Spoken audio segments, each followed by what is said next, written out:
I'm Jacob Shapiro, and this is Uzbekistan and the Future of Eurasia.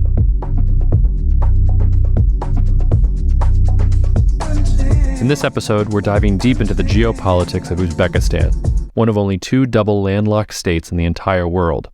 In other words, Uzbekistan is one of only two countries in the entire world whose access to the world's ocean is blocked by two states in all directions. The other is Liechtenstein. From the standpoint of economic opportunity, most of Eurasia, quote-unquote, is played out. There are very few opportunities left like the one afforded, for example, by Russia after the Soviet Union collapsed. Uzbekistan, however, is one of the few remaining frontier opportunities in Eurasia, and unlike other potential opportunities like, say, North Korea and Turkmenistan, Uzbekistan's politics is in flux, and against all odds, and the predictions of most experts, that flux is doing fundamentally good things for Uzbekistan, politically, economically, and socially. Even so, the story is not all rosy here. Uzbekistan is a crossroads, once the linchpin of the Silk Road and a necessary link in the reemergence of an interconnected Eurasian continent, if one is to emerge. That puts Uzbekistan in the middle of numerous foreign powers, each with their own interests in bending Uzbekistan's behavior in their favor. China, Russia, the European Union, Japan, India, South Korea, Iran, Turkey, the United States are all countries deeply interested in, and to a certain degree fighting over Uzbekistan's and Central Asia's future. Hopefully by the end of this podcast, you'll get a sense of Uzbekistan's opportunities, its internal and external risks, and why the future of Eurasia depends on how those opportunities and risks evolve in the coming years. So kick back, get yourself a bowl of plov, which is Uzbekistan's national dish, and prepare for a 6-part geopolitical dive into Uzbekistan. Feel free to skip around and listen to a section at a time, or to dive in for the whole story if you've got nothing else to do. Section 1 introduces Uzbekistan as both a risk and as an opportunity. Section 2 focuses a bit more on the word Eurasia, a murkier and more politically fraught concept than you might think. Sections 3 and 4 look at foreign interests in Uzbekistan. Section 3 focuses on China and Russia specifically, as these are the two strongest powers most concerned with developments in Tashkent. And Section 4 takes a more cursory view of European, American, Japanese, Indian views, etc. Section 5 is all about Uzbekistan, its domestic reforms, its domestic challenges, and what Uzbekistan needs to do in order to avoid becoming another epicenter of jihadist political Islam. Section 6 tries to chart Uzbekistan's path forward by laying out what Uzbekistan could do and how it will behave, and how that will impact Central Asian states at large. Chapter 1. The Situation Report, a risky opportunity. In this section, we answer the burning questions you've always had about Uzbekistan but have been too afraid to ask. What is it? Where is it? Why should I care about it? And what is changing? Uzbekistan is a contradiction. On the one hand, Uzbekistan is arguably the most isolated country on the Eurasian landmass. Only tiny Liechtenstein can claim to sharing Uzbekistan's status as a double-landlocked state. The country does not even share a land border with either of its two most important trading partners, China and Russia. And yet, despite its relative isolation, Uzbekistan is also the linchpin of the entire Central Asian region. Indeed, Uzbekistan is the only country in Central Asia that borders all 4 of the other Central Asian states, 5 if you count Afghanistan. As a result, Uzbekistan's national interests are defined by a constant interplay between isolation and accessibility.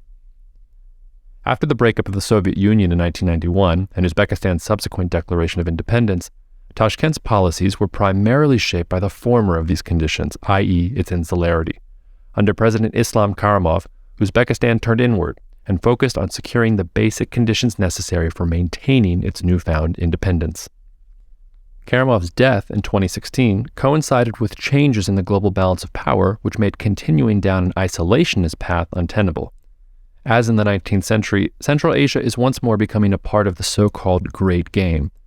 But Karimov's death also led to huge changes in Uzbekistan itself, as one of the most isolated and insular states in the world is now finally opening itself up to that world. Now, the original Great Game was a Eurasian competition between mainly the British Empire and the Russian Empire for who could secure the trading routes to India. The 21st century version of this Great Game is an attempt by rising Eurasian powers to more deeply connect Eurasia physically and economically over land than ever before in world history. As a result, The future connectivity of Eurasia will hinge on political, economic, and cultural developments in Central Asia, and Uzbekistan, in turn, will play a major role in determining the nature and direction of those developments. Now, for almost 3 decades, Uzbekistan has punched below its weight, if you will, as Central Asian states have generally struggled to find stability in a post-Soviet world. That is no longer an option. The question now is not whether Uzbekistan will begin to exert more power in Eurasia, but how Uzbekistan will use its geographic position and relative size to shape Central Asia's future. As Uzbekistan does so, it will also be indirectly shaping the future direction of Eurasia's connectivity, namely whether it will be for the economic benefit of all Eurasian nations or for the political and strategic benefit of a few of them. As a result, Uzbekistan is a land of untapped potential and opportunity, as well as an incredibly risky battleground between global geopolitical forces that are reshaping the world. As we said at the beginning, Uzbekistan is a contradiction. The Central Asian steppes have never been for the faint of heart. Chapter 2. What is Eurasia? In this section, we analyzed what Eurasia is as a word, as a continent, and as a political concept, and conclude that how you conceive of Eurasia usually says something about your own political motives. Before we can understand Uzbekistan, we have to understand Uzbekistan's context, its position as a double-landlocked power in the center of Eurasia. What is Eurasia? At the simplest level, Eurasia denotes the physical area of the combined European and Asian land masses. A maximal definition of Eurasia in these terms might conceivably describe a vast continent stretching from Portugal in the west to China in the east, from the southern tips of Yemen and India in the south to the Arctic regions of the Russian north. There is unfortunately, however, very little agreement that this is actually the geographic region which Eurasia refers to. The Foreign Policy Research Institute, for instance, uses Eurasia as a stand-in just for the countries of the former Soviet Union. Professor Saul Bernard Cohen, one of the foremost American experts on geopolitics of the 20th century and someone who I admire a great deal, defined Eurasia as all of the former Soviet Union states minus the Eastern European ones, which he instead termed the Eurasian Convergence Zone. The General for Eurasia Studies defines Eurasia as the region that encompasses Central Asia and the Caucasus, and throws Turkey and Southwest Asia in for good measure. That some serious scholars now argue that Africa might also be included in a definition of Eurasia suggests that the term itself has become so malleable as to be almost meaningless. Now, the definitional ambiguity would be problematic enough if it was confined to a disagreement over just what territory constitutes Eurasia on a map. But the situation is made even more complex by the fact that Eurasia is not, and never has been, a value-neutral word. For instance, the famous English geographer Halford Mackinder wrote in his most famous work in 1910 that what he called Eurasia, that vast area which is inaccessible to ships but in antiquity lay open to the horse-riding nomads, is the pivot region of the world's politics. This pivot region, of which Central Asia is clearly a part, was a source of great concern for Mackinder because he feared a potential Russian-German alliance that would conquer the pivot and then the rest of the world. As a result, Mackinder advocated for British policies to prevent this from happening. The very definition of Eurasia for Mackinder was a manifestation of British imperialism and concerns for British national security. Meanwhile, in Russia, around the same time Mackinder was developing his ideas on Eurasia, opponents of Bolshevism, searching in vain for a rival ideology with which to contest communism, developed their own idea of Eurasianism. This new ideology imagined the existence of a unique Eurasian civilization, which of course it only made logical sense that Russia should dominate. Eurasianism did not take root in the Soviet Union, but there are signs that it is increasingly defining Moscow's worldview today. The most significant country affecting Eurasia today, of course, is China. China does not have a long tradition of thinking about either itself or the lands to its west as Eurasia. Indeed, unlike Great Britain, Russia, and to a lesser extent the United States, China does not have a history of imperial conquest outside of its immediate surrounds. The Qing dynasty, reflecting previous Chinese dynasties, conceptualized itself as the Middle Kingdom, literally the center of the world. Now, historically, for China, all other countries and kingdoms were, by definition, peripheral countries. China had very little interest in conquering peripheral regions as long as they did not pose a security threat and as long as they paid sufficient tribute. At the height of Qing power in the 18th century, Qing emperors defined their challenges as emanating either from the northwest or the south, or from a specific threat, missionaries. China was civilization and the rest of the world was barbarian, and as a result, China had no use or need for the concept of Eurasia. And to a certain extent, this is still the case, but Chinese foreign policy has begun to change during the administration of President Xi Jinping, as for the first time in its long history, China is being forced to expand beyond its immediate surroundings to secure its national imperatives. China still does not view itself as a Eurasian country, but rather as a unique cultural and civilizational force upon whom it is incumbent to connect the far-flung regions to its west by rail, sea, and cellular networks. China's goal is simple: to return China to its proper place at the center of the geopolitical universe by connecting Eurasia to China. Now, China presents this as win-win cooperation, but in practice, Chinese chauvinism has already caused a backlash in certain Central Asian countries, like Kazakhstan, where protests against China's unwillingness to employ local workers have plagued the country in recent years. This is to say nothing of China's harsh and far-reaching crackdown on its own Muslim Uyghurs in Xinjiang province, an area which culturally belongs more to Central Asia than to Han China. When China uses the term Eurasia in the same breath as its Belt and Road Initiative, it is doing so with the intent to build a vast network of tributary or vassal states to its west. Eurasia, in effect, has simply become the politically correct term for the barbarians. As a result, thinking about Uzbekistan's role in Eurasia is doubly complicated. Which Eurasia and whose Eurasia? These are rarely, if ever, the same thing. Uzbekistan's role in Eurasia, as seen through the perspective of the United States, is very different than Uzbekistan's role in Eurasia as seen through the perspective of China. Both of these are different still from how Uzbekistan might define its own conception of what Eurasia means and what kind of policies might best benefit Uzbekistan and its fellow Eurasian countries in the future. So what is Eurasia in the end? The answer, however unsatisfying, is it depends who's asking. Chapter 3, Between the Dragon and the Bear. In this section, we look at the emerging competition between China and Russia for influence in Uzbekistan. As a result of its recent history and its geographic position, Uzbekistan has had very little say over the development of its current role in Central Asia and in Eurasia in general. This remains the case today. There are at least 7 major actors present in Central Asia, whose divergent interests and appetites are setting Central Asia up to be a major zone of global competition. They are China, Russia, the European Union, the United States, India, Iran, and Turkey, and also a little bit of Japan and South Korea. In this section, we'll look at China and Russia because they are the two with the biggest interests inside of Uzbekistan. Now, starting with China. China's presence in Central Asia has gradually increased since Xi Jinping announced the Silk Road Economic Belt during a speech that he made in Kazakhstan in September 2013. In truth, though, China's emergence as the second largest economy in the world has resulted in gradual expansion into Central Asia long before Xi was explicitly linking his regime's foreign policy goals to Eurasian connectivity.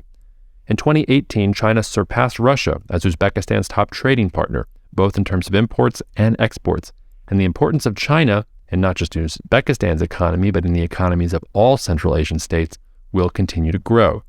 As a result, the economic performance of countries like Uzbekistan will increasingly depend on maintaining a productive economic relationship with China. Now, China's Belt and Road Initiative attracts a lot of headlines, but the Belt and Road Initiative is mostly smoke and mirrors, a brilliant marketing campaign designed to build China's international reputation and to mask Chinese ambitions. Far more significant is China's unnamed attempt to use its recently acquired economic heft to satisfy explicitly strategic and political ends. To be clear, not all or even most of China's intentions are nefarious. China's state-led, export-driven economy has developed major structural inefficiencies. The change in China's behavior is at least partly reflective of an organic process of economic growth, through which any country attempting to shift from an export-driven to a domestic consumption-based model must pass. But the high degree of control exerted by the Chinese Communist Party means that separating natural economic processes from top-down political imperatives is practically impossible in China. The CPC and even President Xi himself will remain in power only so long as they continue to guarantee China's independence, prosperity, and societal harmony. These are not issues the Chinese government can or will leave to chance. To that end, Uzbekistan is a major exporter of two resources China needs to secure access to: natural gas and food. China's demand for natural gas will increase by 82% in the next 12 years, reaching 510 BCM in 2030. Despite the fact that China is expecting to double its annual gas production by 2040, demand is projected to outstrip domestic output by over 40% by the year 2040. And these projections assume that China will succeed in tapping into China's own shale gas resources, an assumption which geological challenges specific to China are already undermining. Now, Uzbekistan cannot hope to quench China's thirst for natural gas by itself. Relative to some of the global heavyweights, Uzbekistan is actually a relatively modest producer of natural gas, with proven reserves estimated at around 1,200 BCM and production of roughly 53 BCM in 2018.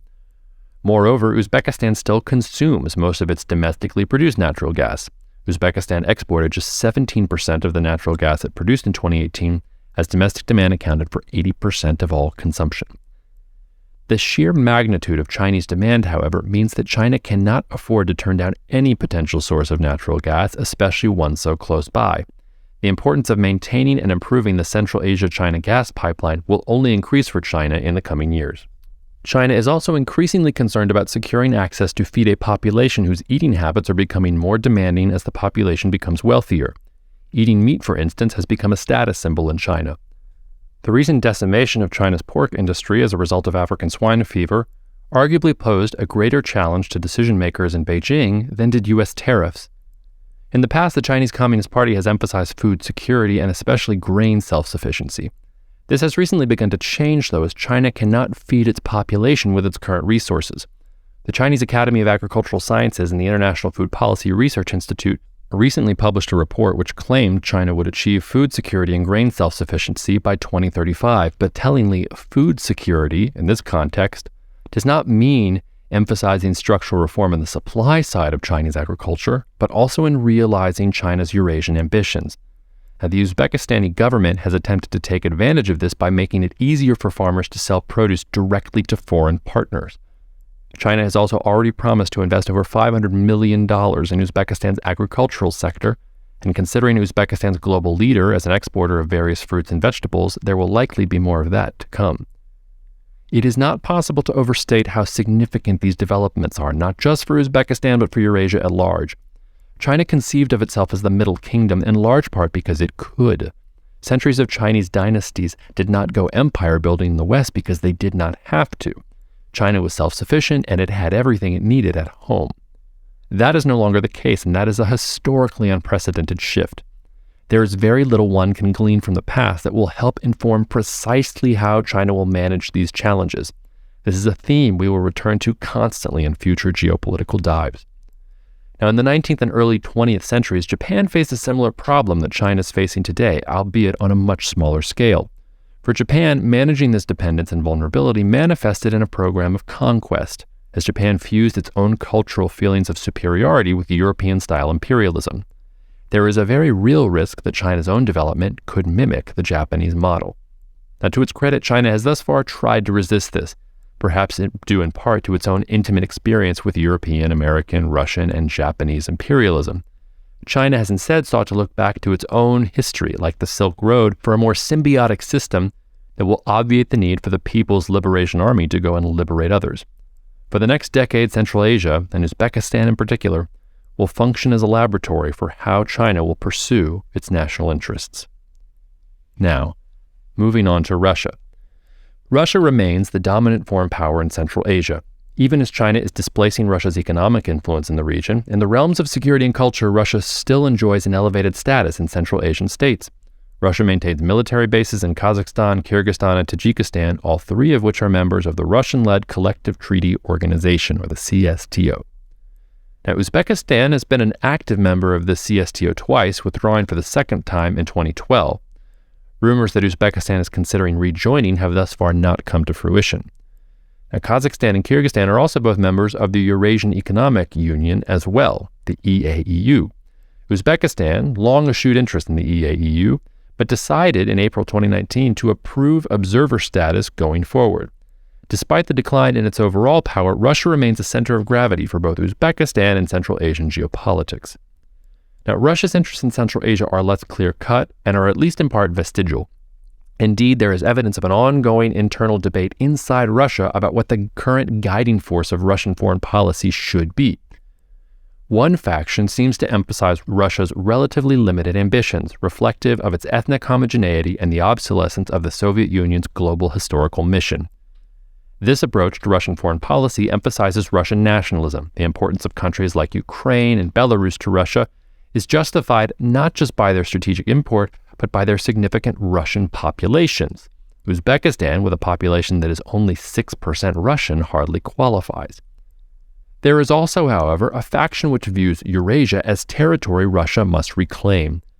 This faction, like the opponents of the Bolsheviks in the 1920s, thinks of Eurasia as Russia's natural sphere of influence and emphasizes Russia's unique Eurasian, as opposed to European, identity.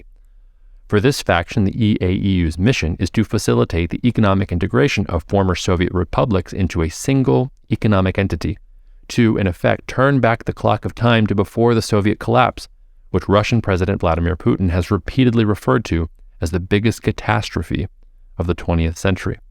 According to this line of strategic thinking, all Russian behavior in Central Asia is part of Russia's Greater Eurasia plan. Now, there is some logic to this line of thinking. After all, the Soviet Union was organized to function as a single economic whole. Central Asia's endlessly contested borders are actually a direct reflection of the Soviet Union's attempt to create independent economic provinces that were to function as parts of a larger common good. Though it has been almost 3 decades since the Soviet Union collapsed, the economies of the Central Asian states still reflect elements of the synergistic relationship they were designed to have with Russia. In addition to these strategic imperatives, Russia is still Uzbekistan's second largest trading partner. Uzbekistan is also the largest recipient of worker remittances from Russia, equivalent to roughly a third of all Russian origin remittances, and hundreds of Russian companies, especially in the oil and gas sector, retain leading positions in the Uzbekistani economy. Russia has suffered as much from its dismemberment as the countries that split off have suffered from their separation from Russia. If Russia is to remain strong among the world's global powers, it is imperative for Russia to be the driving force for the economic and security integration of the former Soviet states. Where this leaves Russia's relations with China is uncertain. Thus far, Russia and China have cooperated with each other in Central Asia. After all, both Russia and China face more pressing geopolitical challenges from the United States, and as a result, neither have the resources or the will for a conflict in the Eurasian borderlands between them. At the most basic level, however, Russia and China also both want the same thing, the integration of Eurasia into a broader framework that would be beneficial not just to the region, but to the Russian and Chinese economies. The issue is that both Russia and China ultimately view themselves as the center of gravity of that broader framework, and at a certain point, this strategic goal becomes mutually exclusive. In the short term, China has very little interest in challenging Russia's deep ties to Uzbekistan. China instead is playing a long game, whereby it expects that over time the sheer weight of its economic heft will create a fait accompli, orienting Uzbekistan and the Central Asian states towards Beijing. The deeper question is whether Russia can accept this. If history is any indication, it will be difficult for both sides to maintain the compromises necessary to prolong the current spirit of Sino-Russian cooperation. Either way, Uzbekistan is of immense importance to Russia's overall goals for Central Asia. And this has always been the case, which is why Uzbekistan, more than any other Central Asian country aside from perhaps Turkmenistan, has kept Russia at an arm's length during the post-Soviet years. There is now a growing realization in Tashkent that a closer relationship with Russia could have benefits for Uzbekistan, especially as it feels the need to balance against China's vision of Central Asia's future. Chapter 4. The Others. In this section, we look at the other external powers with interests in Uzbekistan: the United States, the EU, Iran, Turkey, India, Japan, and South Korea. The United States. The democratic nature of U.S. politics often reflects itself in the inconsistency of American foreign policy. New administrations often jettison the policies of the previous administration. This phenomenon has never been more prominent than in the shift from the Obama administration to the Trump administration, especially in their disparate approaches to dealing with Iran, China, and North Korea. Despite this inconsistency, however, U.S. grand strategy has been remarkably consistent for the last 121 years and can be summed up in a single clause: preventing the emergence of a Eurasian hegemonic power.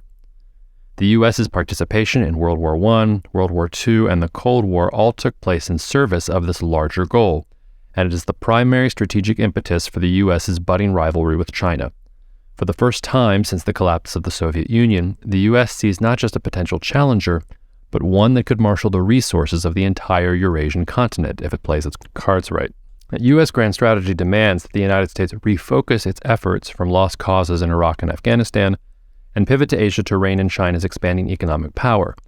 The Obama administration wanted to do this with the Trans-Pacific Partnership, and the Trump administration is attempting to do it with blunter instruments like tariffs and trade wars.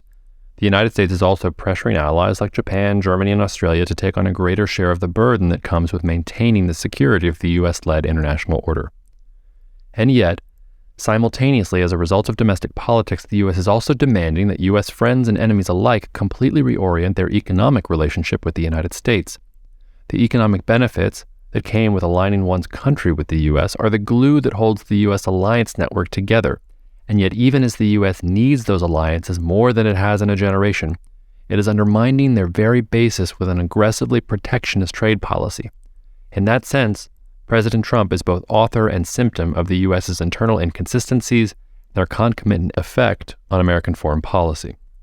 What this means for Uzbekistan is that the U.S. is not a reliable partner upon which to base its national security strategy.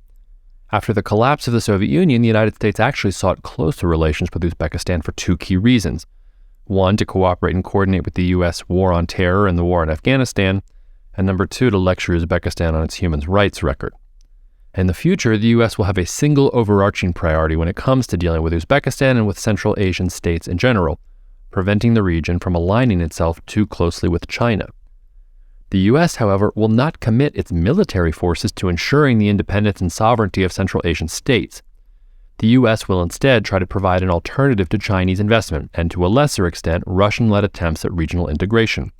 The U.S. will be joined in this endeavor by a number of key allies, especially Japan, South Korea, and Australia. South Korea, in particular, has already developed a significant economic relationship with Uzbekistan, and with the U.S.'s blessing, will continue to deepen those ties and provide alternatives to China. Why South Korea? Well, that requires a brief tangent. The reason South Korea has such a close relationship with Uzbekistan is because Joseph Stalin decided in 1930 to transfer ethnic Koreans living in the Russian Far East to Central Asia, especially to current-day Uzbekistan. Russia was scared that ethnic Koreans would serve as Japanese spies at the time, and so over 200,000 Russian Koreans were deported to Uzbekistan, tens of thousands of whom died along the way.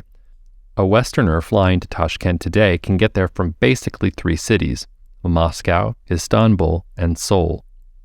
Back to the main point, though, which is that Uzbekistan has relatively little reason to align its policies with those of the United States beyond attracting investment and attention. Uzbekistan's economy is linked to that of its neighbors. Regional integration is a good thing for Uzbekistan, and if cooperation or even coordination with China and/or Russia helps advance regional integration, that is something Uzbekistan will pursue. The U.S. is not in a position to make any serious demands on Uzbekistan because it is not willing at this point to contribute the resources and make the overall commitment that would be necessary to entice a country like Uzbekistan to turn its back on China or Russia. As a result, the Uzbekistan will attempt to maintain friendly relations with the United States and to use that relationship as much as possible to provide a balance against both China and Russia. There are limits to how effective a balance the U.S. can provide, especially as domestic politics will exert a deeper hold on the American psyche for at least the next election cycle. The European Union. China is now the second largest economy in the world, but the European Union, with a GDP of just slightly less than that of the United States' 19 trillion, has a combined economy over 40% larger than the Chinese. The European Union offers a compelling example for the former Soviet states of the Caucasus and of Central Asia. The Eastern European states that were left behind the Iron Curtain are enjoying immense economic success despite the EU's struggles to recover from the 2008 financial crisis.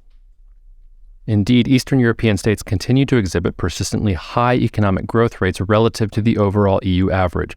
Countries like the Czech Republic, Poland, and Romania have succeeded at leveraging their highly motivated and well-educated labor forces to drive economic growth at home. One of the byproducts of this success is that significant segments of the German supply chain were relocated to Eastern European economies.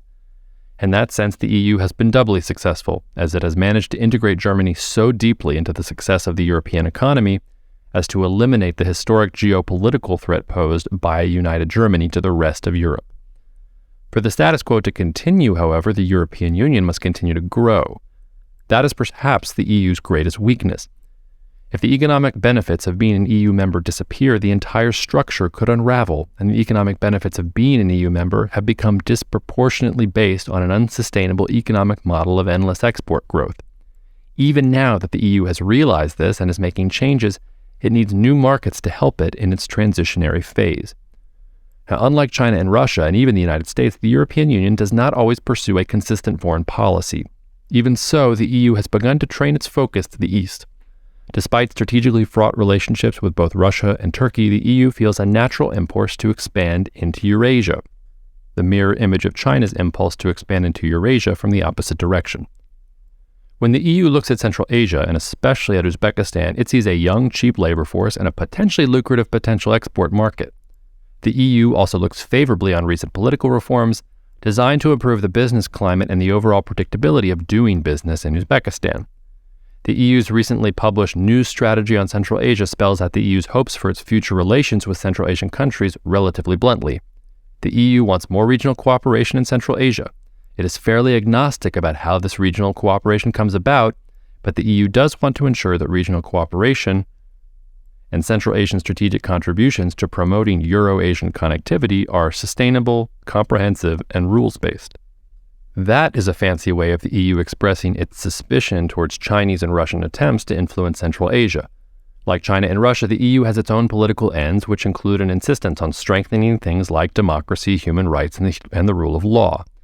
The EU supports quote-unquote rules-based connectivity and quote-unquote free market economy because those are the conditions under which the EU has the best chance to prosper from the enhanced connectivity of Eurasia and of greater regional cooperation in Central Asia. In that sense, the EU looks to Uzbekistan as a potential leader, and that is why the EU agreed to open negotiations with Uzbekistan on potentially signing an upgraded enhanced partnership and cooperation agreement back in November 2018, the first round of which was held in Tashkent in 2019. Unlike Russia and China, connecting Central Asia to Europe is a much harder proposition, one that must inevitably involve Russia itself. But even so, Brussels, like Moscow and Beijing, sees immense potential in Central Asia and is attempting to solidify a relationship with Uzbekistan that will help further its own interests in the region. Now, there are three other minor players in Central Asia worth mentioning in passing: Iran, Turkey, and India. Iran's interests in Central Asia are twofold. The first and most practical is that increasing the connectivity of Central Asia could allow Iran to export oil over land to China. In the same way that China views Eurasia as a potential solution to its inability to guarantee maritime trading routes against the threat of U.S. naval power, Iran sees alternate land routes as a meaningful way of reducing its own dependence on maritime trading routes in the Persian Gulf. There is more at stake in Central Asia, however, than just trading routes and markets for Iran. Though Iranian power in Central Asia belongs to a more distant history than Russia's conquest of the region, Iran views itself as the heir to the great Iranian empires of the past. Much of the land encompassing western Iran and much of Central Asia was known for centuries as Khorasan, Iran's cultural capital and the home of many important medieval artists, poets, scholars, and philosophers. The Central Asian region still bears the marks of Iranian influence and culture. As Iran seeks to restore what it sees as its proper place in the global order, its extension into the Shiite majority areas of the Middle East is as important to Tehran as into the once Iranian-oriented hinterlands of Central Asia. Turkey has a similarly nostalgic desire to assert its interests in Central Asia and has been attempting to do so since the collapse of the Soviet Union to varying degrees of success. Turkey's ambitions in the 1990s were extensive, as Turkey imagined that its linguistic, cultural, religious, and ethnic links to the Turkic peoples of Central Asia would result in the emergence of a Turkic community that would fall under Turkish leadership. While Turkey's efforts failed in this regard, it has maintained an interest in the Central Asian region, reflected by its status as a top 5 trading partner for every Central Asian country besides Kazakhstan. Uzbekistan and Turkey have enjoyed cordial relations in recent years, with reciprocal presidential visits and promises of investment deals in the billions of dollars, as well as deepening trade ties. For the time being, as much as Turkey would like to assert itself in Central Asia, Ankara has more pressing issues, including managing structural economic issues of its own and asserting its leadership in the Middle East region, especially in Syria, where it opposes the regime of Bashar al-Assad and views the interference of Russia and Iran as unwanted. As Turkey's power in the Middle East deepens, so too will its influence in both the Balkans and Central Asia, where in the meantime Turkey aims to preserve and deepen its current ties. India also has geopolitical interests in developing deeper ties with Central Asia as well, as reflected most recently by the most serious India-China border spat since the two countries fought a war in the Himalayas in the 1960s. In 2019, India participated in the first India-Central Asia dialogue in Uzbekistan, which featured the foreign ministers of all 5 Central Asian states.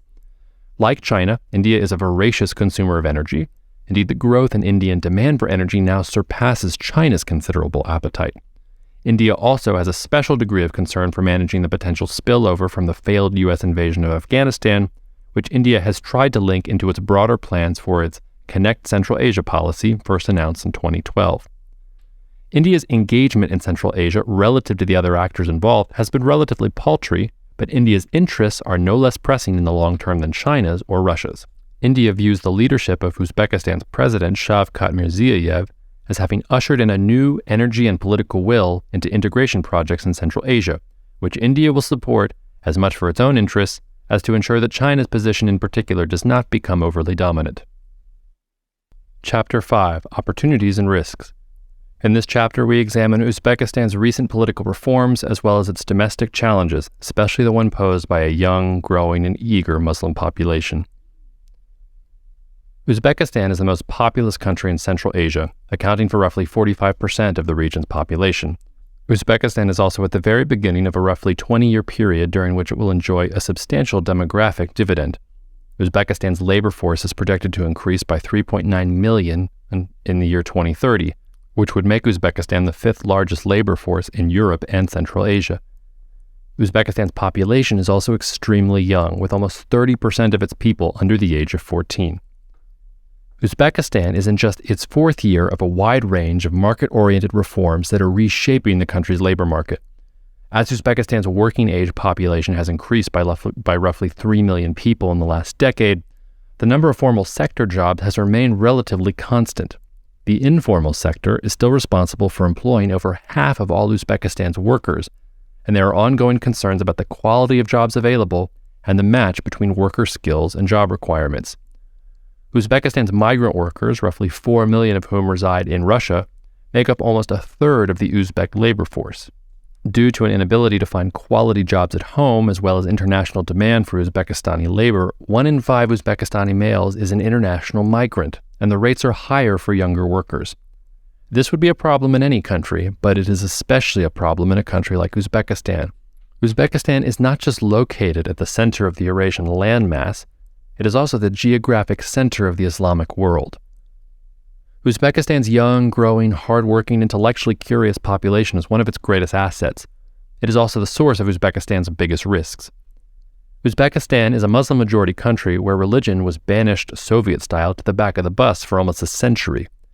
Combine religious awakening, political liberalization, and a lack of professional opportunities, and you have the same sorts of conditions that led to the rise of the Muslim Brotherhood and the ideology of jihadism in general in the Arab world in the 1970s and the 1980s.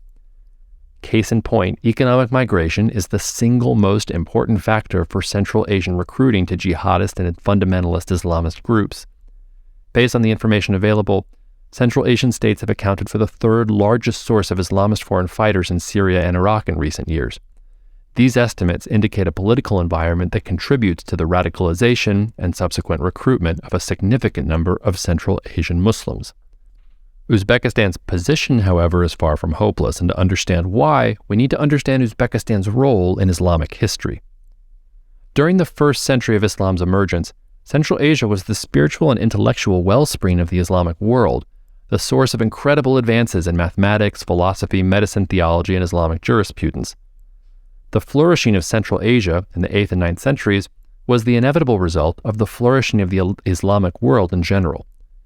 But this geographic centrality cut both ways, and the instability and conflict that eventually tore the Islamic world apart and brought it to its knees also had an outsized influence on events in Central Asia. The American War on Terror has been fought mainly in Afghanistan, Iraq, and Syria, but the risk of spillover into Central Asia, and especially into Uzbekistan, which shares a border with Afghanistan, has always been high. Uzbekistan is no stranger to the threat posed by Islamist fundamentalism. The immediate period after the fall of the Soviet Union and the first years of Uzbekistani independence were fraught with both religious and ethnic conflict. Uzbekistan's independence led to a grassroots Islamic revival, as Uzbekistani citizens were able to rediscover Islam and Muslim culture and reestablish connections with the broader Muslim world, which had for so long been blocked by the Soviet government. The Iron Curtain, of course, was not just a European phenomenon. Indeed, 1992 marked not just the full first year of Uzbekistan's independence, but the year that the Quran was translated into Uzbek for the first time. Let that sink in for a moment. It would be like if Polish Catholics had experienced the New Testament in Polish for the first time in 1992. On the other hand, Uzbekistan's independence also gave space to Salafist-inspired radical groups, which had been imported by Soviet authorities to weaken local ties to the more indigenous and more moderate Hanafism and Sufism that had historically defined Uzbekistan's more tolerant Islamic religious outlook. In the late 1980s and early 1990s, the Fergana Valley became a haven for foreign Islamic missionaries and for the rise of vigilante groups which attempted to challenge the power of the nascent Uzbekistani state. The Uzbekistani government had little choice but to enforce a broad crackdown, which in retrospect appears to have been largely successful, if at times overzealous. At the time, though, success was hardly a foregone conclusion. The emergence of the Islamic movement of Uzbekistan, marked by a February 1999 bombing attack in Tashkent, in which 16 were killed and over 120 were injured, seemed to suggest that Uzbekistan's government might not be able to keep the fundamentalists at bay. Another series of attacks in March 2004, claimed by the Islamic Jihad Union of Uzbekistan, reportedly killed 47 people, and cast further doubt on whether Uzbekistan's repressive policies were having the desired effect. The following year, Uzbekistan's crackdowns on potential sources of Islamic unrest, both real and imagined, led to difficulties in Uzbekistan's relationship with the United States, especially after a particularly harsh government crackdown on popular unrests in Andijan, which Uzbekistan accused of being orchestrated by a local branch of Hizb ut-Tahrir al-Islami. The same fear that caused the Uzbekistani government to crack down so hard on domestic unrest, even cursorily associated with Islamic theology, also led to cooperation with the United States on its war in Afghanistan, which has played a critical role in daily U.S. operations for almost 2 decades. Islam Karimov's successor, now President Shavkat Mirziyoyev, has taken a different approach to managing the challenge posed by Islamist fundamentalism to the Uzbekistani state.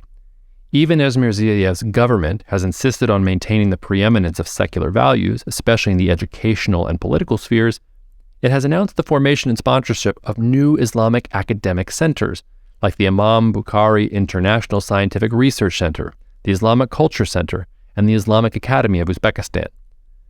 Mirziyoyev's new strategy sees repression as one arrow in a more well-stocked quiver, one that must be accompanied with a positive, alternative version of Islam to combat the violent totalitarian one peddled by Wahhabist groups and ISIS. In Mirziyoyev's own words, the goal of these measures is to explain to the public, especially to the youth, that the essence of Islam is peace and compassion. The goals appear to be to promote a uniquely Uzbekistani form of Islam, one that serves to legitimize, rather than challenge, the authority of Uzbekistan's secular government. Mirziyoyev's strategy is both risky and bold and will require more than platitudes in sponsoring cultural and religious centers to succeed. Uzbekistan's historical approach to Islam has indeed been more moderate and open-minded than the sorts of ideologies that have taken root in Afghanistan, Pakistan, and Syria.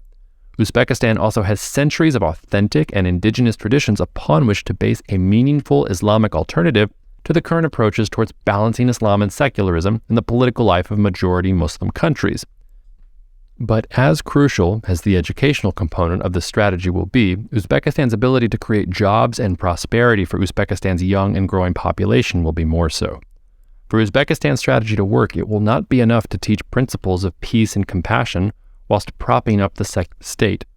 These approaches must be accompanied by a marked increase in the ability to provide realistic prospects of a more prosperous future for the country's burgeoning young population. The battle for hearts and minds begins at the dinner table, not the mosque. The battle only moves to the mosque when there is nothing to nourish the body and satisfy the spirit at home.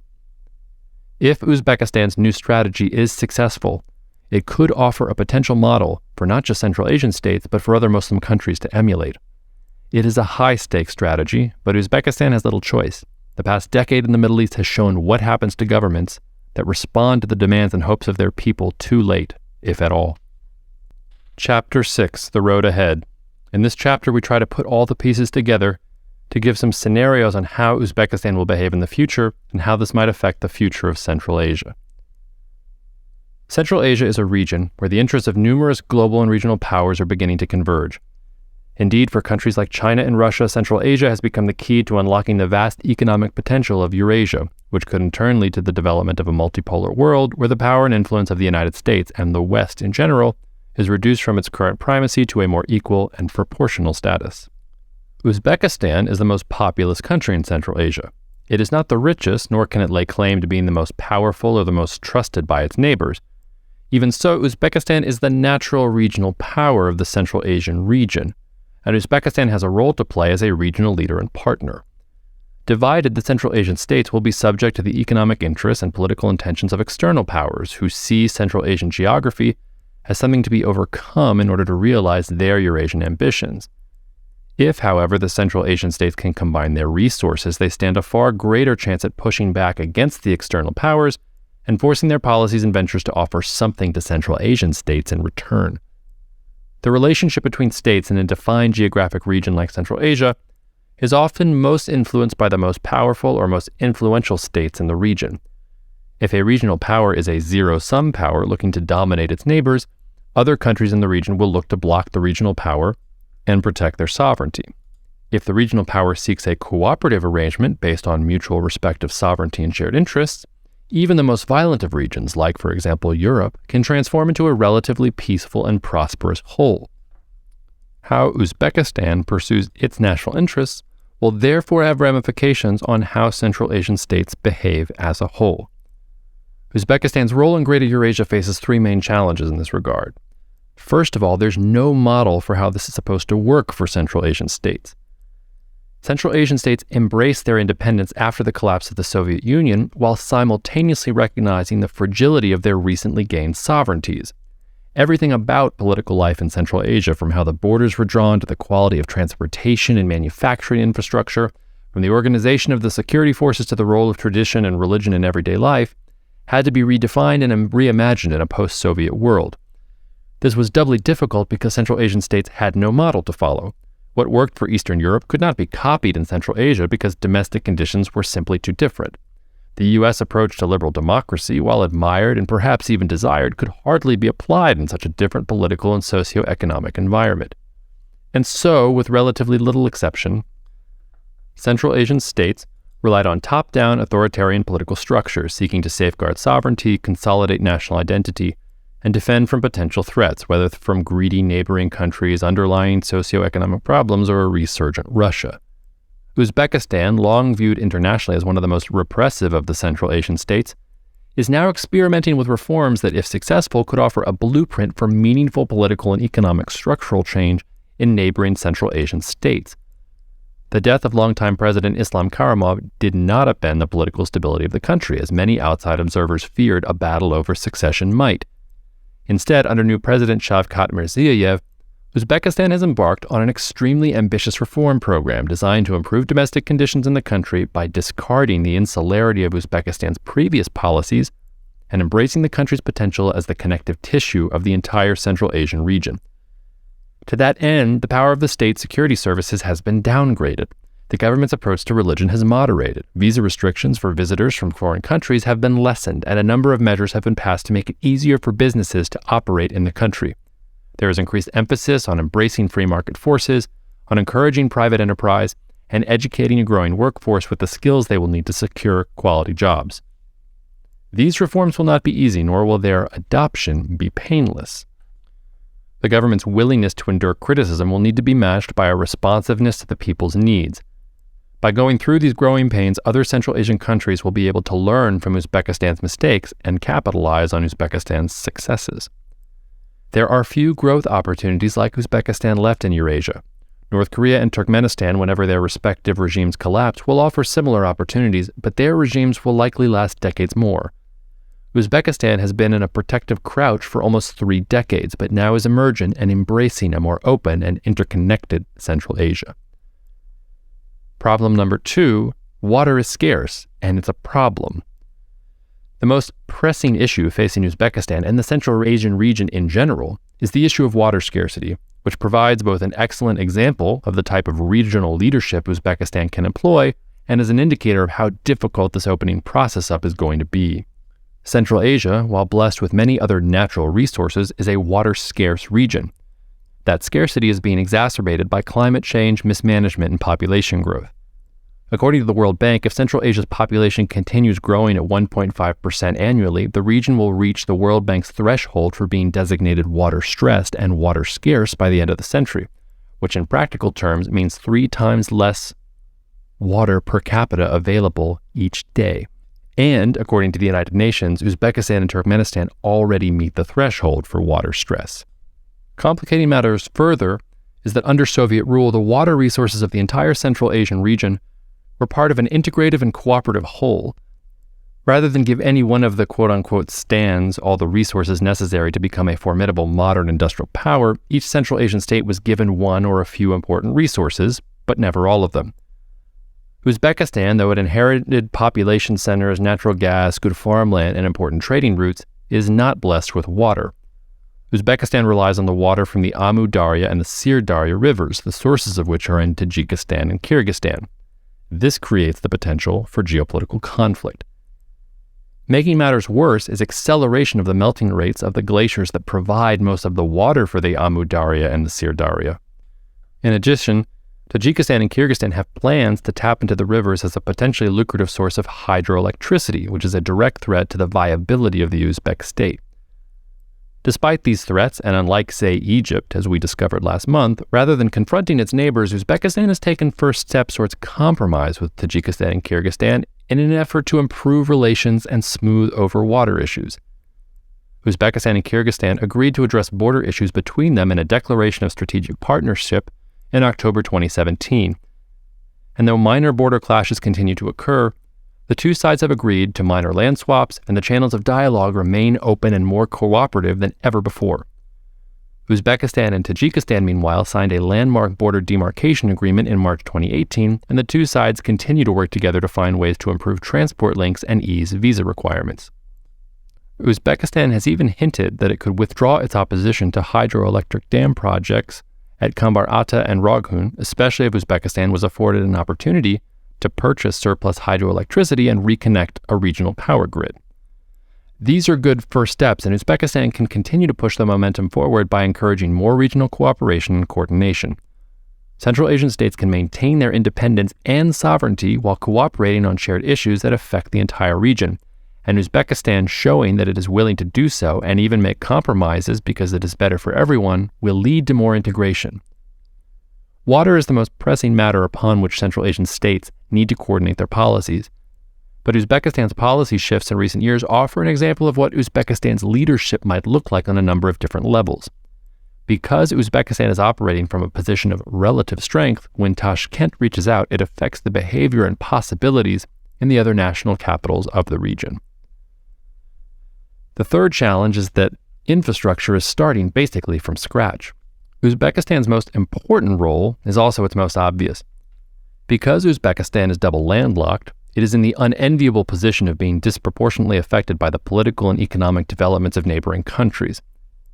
If the countries with which Uzbekistan shares borders do well, then Uzbekistan also does well, which means that pursuing greater integration and connectivity throughout the Central Asian region is in Uzbekistan's interests. In order to become a major force for economic growth and political stability in Eurasia, Uzbekistan needs to invest, and needs foreign investment in, improving transportation infrastructure, creating digital infrastructure necessary for the 21st century economy, and creating transport corridors that are secure and reliable. Because so many of the connectivity projects in Central Asia will depend on Uzbekistan, Tashkent will have a unique power and opportunity to demand that local sovereignty and traditions be respected. Central Asian countries, especially Kazakhstan and Kyrgyzstan, have already experienced difficulties at the bilateral level with China over these very sorts of issues, and Uzbekistan can work together with other states in the region to pool their resources and project a more unified front in relations with stronger and often politically motivated external powers. That, of course, all sounds very nice in theory, but it's much more difficult in practice. Uzbekistan must resist aligning itself politically or economically too much with any one country, such that another country begins to interpret that relationship as a threat. Uzbekistan must try to resist zero-sum strategic calculations and instead insist that all those traversing its territory and hoping to hire Uzbekistani workers or sell to Uzbekistani consumers must look at Uzbekistan and Central Asia as neutral ground. The ancient Silk Road, after all, did not have a nationality, and its success derived from the fact that it was not possessed or owned by anyone, but was rather a valuable transportation corridor that allowed a mutually beneficial exchange of goods. Overall, and for understandable reasons, Central Asian states have jealously guarded their independence and sovereignty in the wake of the Soviet Union's collapse. Even so, the geographic logic of the region pushes not towards insularity or isolation, but towards cooperation and coordination. Uzbekistan, as we've said already, is not the largest country in Central Asia, but it is the most populous. And because Uzbekistan is the only country in the region that borders all the others, it could become the circulatory system of a 21st century Silk Road. There are major risks involved, some domestic, some geopolitical, but also tremendous opportunities as well. Since Karimov's death in 2016, Uzbekistan has undertaken major economic and political reforms that afford incredible opportunities for growth. At the same time, those same reforms come with huge domestic risks, as do the geopolitical forces that surround and threaten Uzbekistan on all sides. Thus far, things have gone well for Uzbekistan as it cautiously opens up to the world.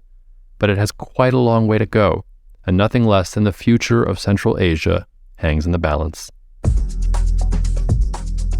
Thanks for listening to the latest episode of the Geopolitical Dive. An important disclaimer, the information covered and posted here represents the views and opinions of Perch Perspectives and does not necessarily represent the views or opinions of Cognitive Investments. Perch Perspectives does not provide legal, accounting, or tax advice, and the podcast content is for informational and educational purposes only. This content is also not intended to be a substitute for professional investing advice. If you have any questions regarding this content and how it might affect your investment planning, do not hesitate to reach out to Cognitive Investments with any questions you may have.